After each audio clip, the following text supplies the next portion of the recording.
He nudges the pile with his foot and jumps back. Would you even engage with it? Something move.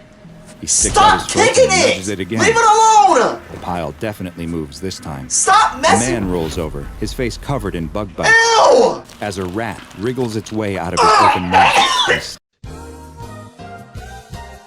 It's lit!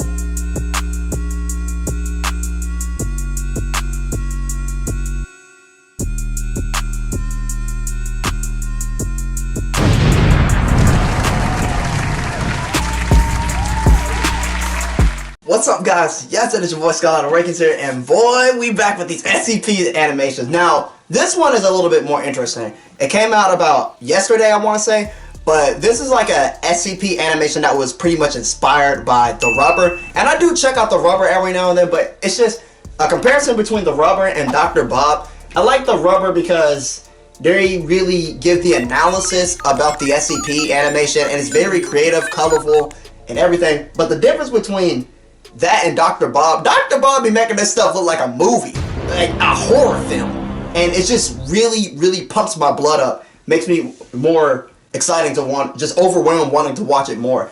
I really love The Rubber, but I love Dr. Bob more. But however, we will be checking out more stuff from The Rubber, but we are watching Dr. Bob today, and we're checking out SCP-027, the Vermin God. Now, like I said, this was an inspiration that was pretty much from The Rubber, but when Dr. Bob dropped one, I was like, oh, well, I want to check this one out. But don't get me wrong, we are going to still be checking out them as well. But I will link that in the description below for you guys to check out. Please go support them. I highly recommend it, and it's just not me saying it. I just love watching these SCP animations because I get that not just analyze, but it really just expands my mind and my imagination of what would I do differently. And also, it's just fun to learn about. I love watching this stuff, man. It gets me excited. Y'all may witness cringe. Y'all may witness me getting jump scared. Y'all may even witness me freaking pausing the video frequently because it's just too much for me to watch. Anyway, though, we're going to dive into the action. So without further ado, a young man steps off the subway into the station. Like many others on their daily commute, he has headphones on and keeps his eyes glued to his phone as he messages his friends, plays mobile games, and watches videos. He takes the escalator up and out of the subway station, paying no mind to the rats that scurry past down the handrail. I would've saw the freaking rats! He steps out onto the street, head still never looking up from his phone. He's made the same trip hundreds, if not thousands of times. Well, dang! Each step of his route home so burned into his mind that he could make this journey blindfolded. He turns a corner when, suddenly, he looks up. There's something different. In the split second before everything goes wrong, he realizes what it is. The grate he has stepped onto has just given way. The young man screams as he falls through the loose drainage grate in the sidewalk and is swallowed up into the bowels of the city. He's in the air for only moments before landing with a thud in the darkness below. I know he ain't gonna be able to walk. The air is knocked out of him, but he's immediately aware that he didn't hit the ground as hard as he could have. Something must have broken his fall. A bunch of dead bodies? It's too dark to see anything, though. He feels around for his phone. It must be around here somewhere. There, he's got it. The screen is cracked, but luckily, probably an iPhone. Works. He turns on the flashlight and looks around. He appears to be in some kind of maintenance area below the sidewalk. It looks like a subway. The room is mostly empty. So what did he land on? Look down. He sits up and looks beneath him to find... rats! Rats. A huge pile of rats. The young man screams and hops up as the rats squeak and scatter.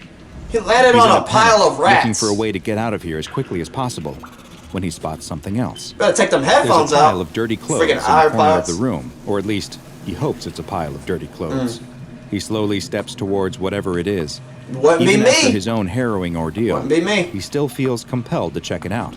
If he just found a body, the police will need to know, and he might even get his name in the paper.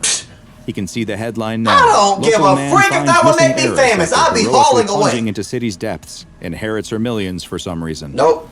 As he steps closer, he notices a cloud of gnats and flies buzzing around the Don't pond. always play hero. He slaps at his I'm gonna just tell y'all that. Don't always be a hero. Fly.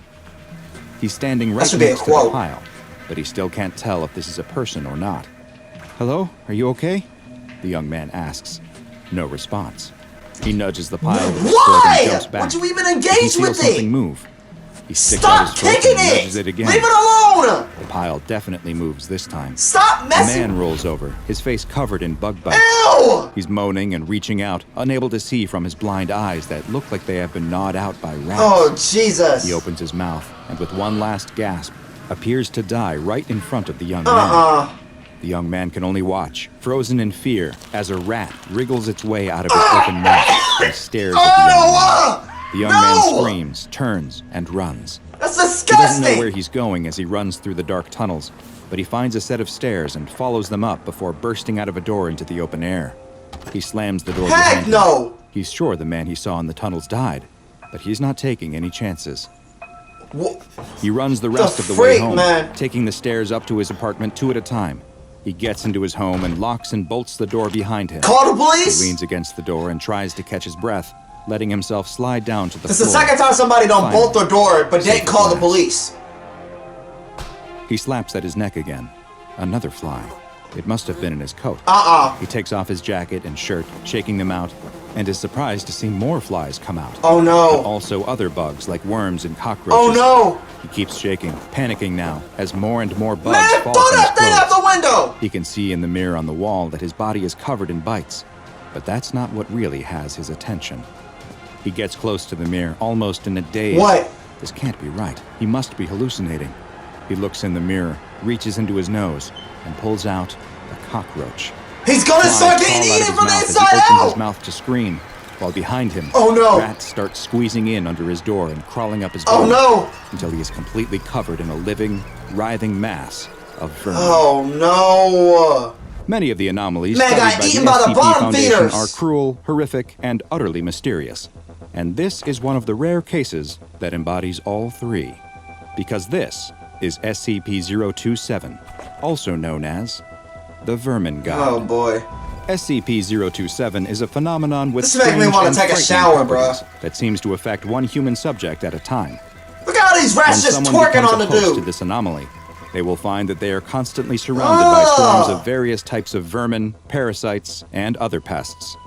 The human host has no ability to control or command these creatures. Man, jump in the And fact, waters! the animals will often show aggression towards the host, biting and scratching at them as well as any other person who comes near.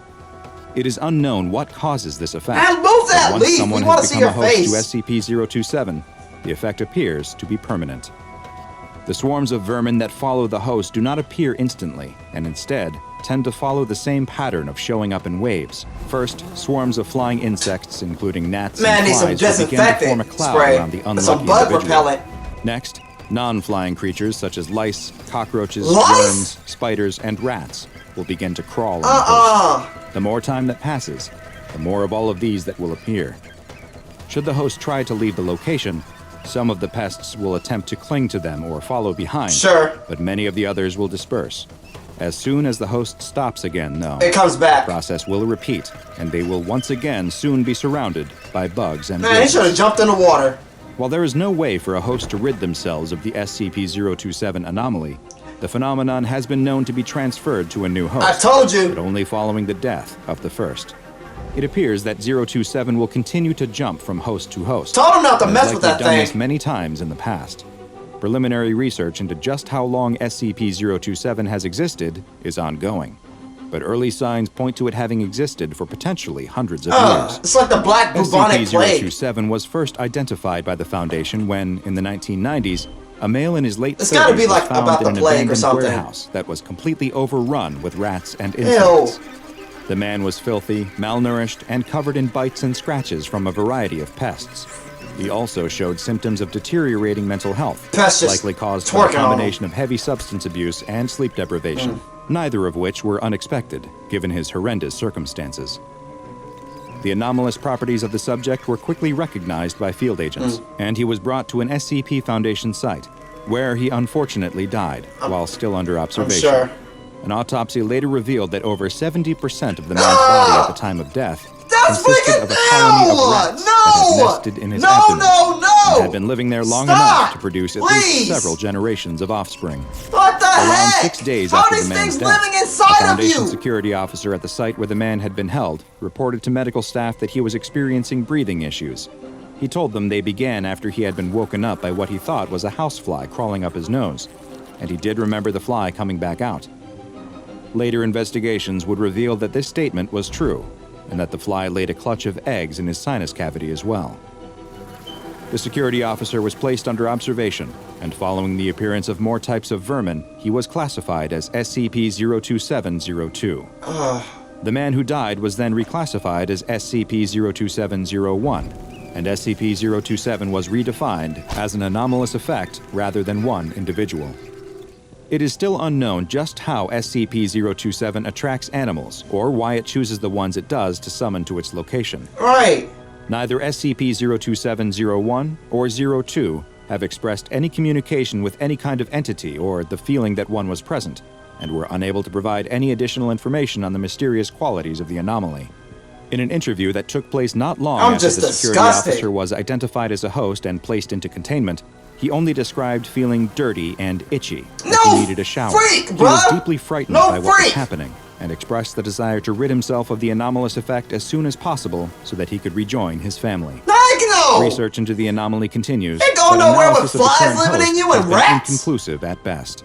The lack of understanding about just what SCP-027 is, how its anomalous effect functions, and how it jumps to a new host, has led the SCP Foundation to classify it as Euclid. The current host for the anomaly is being held in a 5x5 meter cell with a raised grated floor that is connected to a strong vacuum system to trap any vermin that appear. Any creatures that are removed from the cell are to be incinerated, except for a small portion which are sent to research teams for analysis, though so far, all animals have appeared to be completely non-anomalous in nature.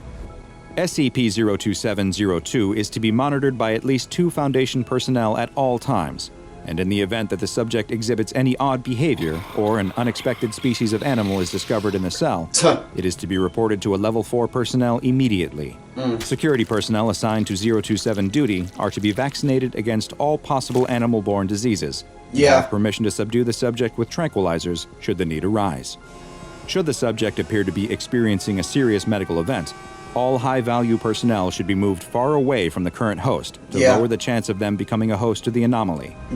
And no personnel of Level 4 clearance or higher should approach within 200 meters of the subject at all, until SCP-027 and its strange properties are better understood. Now go and watch another entry from the files of Dr. Bob, and... Ow. Make sure you subscribe and turn on notifications so you don't miss a single anomaly as we delve further and further into the SCP Foundation's classified archives. Good, I'm glad he killed it. Man, okay. First off, okay, for funs and giggles, I'm not gonna lie, Dr. Bob, you got me when you had that fly come get you. I'm not gonna lie. At first I thought, oh, okay, this better not be the end of him, because the last thing we need is that vermin, rodent, summoning ritual thing to get Dr. Bob. Bro, can we just recap? I hate to pull back up this highlight. The man had rats living in him. Look at this. Oh my God. All of his bones, his organs were replaced with rodents. And then the dude from the previous one that was in the sewer. I told this man not to mess with the dead body. He messes with it anyway. Next thing you know, he pulls a cockroach from his nose. And then he got flies coming out his jacket. Why that freak would you keep shaking your jacket knowing you're pulling out more flies? First things first, if I take off my jacket and a fly comes out, I shake it again, more flies come out, knowing darn well I ain't got no flies in my jacket, didn't know I had a cockroach in my nose. Why am I staying in my house? Dude, let me find out there were some flies or some insects inside my jacket. I'm throwing it in the fireplace, I'm getting in my car, I'm speeding to the highway over my maximum speed limit, and I'm going to them and I'm saying, hey, I got a pest issue. Then the dude got running away and he got rats clinging onto his skin. Then he stops and then they all just suddenly reappear again. Bro, this was the most degenerate thing that I've ever reacted to. Like, it was great though. It was great. It was interesting. I'm not gonna lie. I'm not saying I hated the animation. I love the animation. But this was some next level stuff that I've ever seen before, that I ever witnessed an SCP do. We've seen people get obliterated. We've seen people just die, and then we've seen people got tortured. But this mess, no, it was just nasty. It was gross. I've never seen something like that happen to where the rodents could just be inside. And then the fly laid a nest inside of, oh my goodness, it laid a nest in the nose. But I do find it very interesting how they put a powerful vacuuming plant fan that pulled the insects down or whatever was clinging onto them, and they automatically incinerated all of them. But some of them, like a tiny percent of them, were taken to the research lab to be reviewed for analysis. But that was a very strange anomaly, I'm not going to lie. But when they were reviewing the animals, it pretty much was just like, well, they're acting normal and I don't see what's being attracted by them. And then level 4s, they couldn't be anywhere but 200 meters until they finally figured out what it was. It was classified as Euclid, but oh my goodness, dang man, that is a terrible way to go. That is a horrible way to go out. To be eaten alive from the inside out by just a bunch of rodents and pets, that's, ugh. And, oh my gosh. And here's the thing. First of all, what if it was me? If it was me, I told y'all what I would do if it was me. I'm not gonna lie. I don't walk around in public with my headphones on unless I'm going to the gym. But if I may be texting on the phone, but I'm aware of my surroundings. The dude didn't witness the rat. How did you not witness the rat? I don't care how loud my music is. I'm always looking around, just being extra cautious about my surroundings. I'm very observant. I'm gonna witness a rat. If I see a rat, I'm going the other way. I'm not gonna follow what a rat is. Like, oh, la-di-da, I'm in the middle of a group chat. Dude steps on the vent, falls through it on a pile of rats. The exit was literally not too far from him, but he wanted to go mess around with a dead body for glory and fame, so that way he could get paid on the news page. Oh, please. Man, first of all, it's a life or death situation. Your survival comes first, not the freaking deceased corpse with flies flying around it. I don't care if the thing was moving. I'd be running faster if the thing was moving. If the thing's just sitting there, I ain't gonna go mess with it. He had the nerve, the audacity, not to kick it once, but twice. But, okay, I'm going off, bro. I'm just bamboozled right now. Nah, man, that thing started making me feel all dirty and stuff. Like, that's making me want to take 3 showers a day, and sometimes I take 2 a day. But, gosh, I mean, hygiene, bro, hygiene. The definition of this thing was not really hygiene at all. The dude didn't think to call the police after what he saw. This is the second SCP that we watched back to back of Dr. Ball, where they bolted the door, but they didn't call the police. That's the second time. And then the dude, like, I'm not gonna lie, if I was ever trapped in some type of sewer, that would have made me want to take a shower. Just taking off his jacket, shaking off flies. Yeah, you attracted more of them. You didn't realize that? So I'm like, geez, Louise, he's inviting the whole pets. It's like, come on in, guys. Nice 5-star meal that you can get. Anyway, y'all, that's gonna wrap it up for today's episode of Skylight Reacts. Oh my gosh. I did not mean to make y'all cringe that much because I had a gag reflex earlier.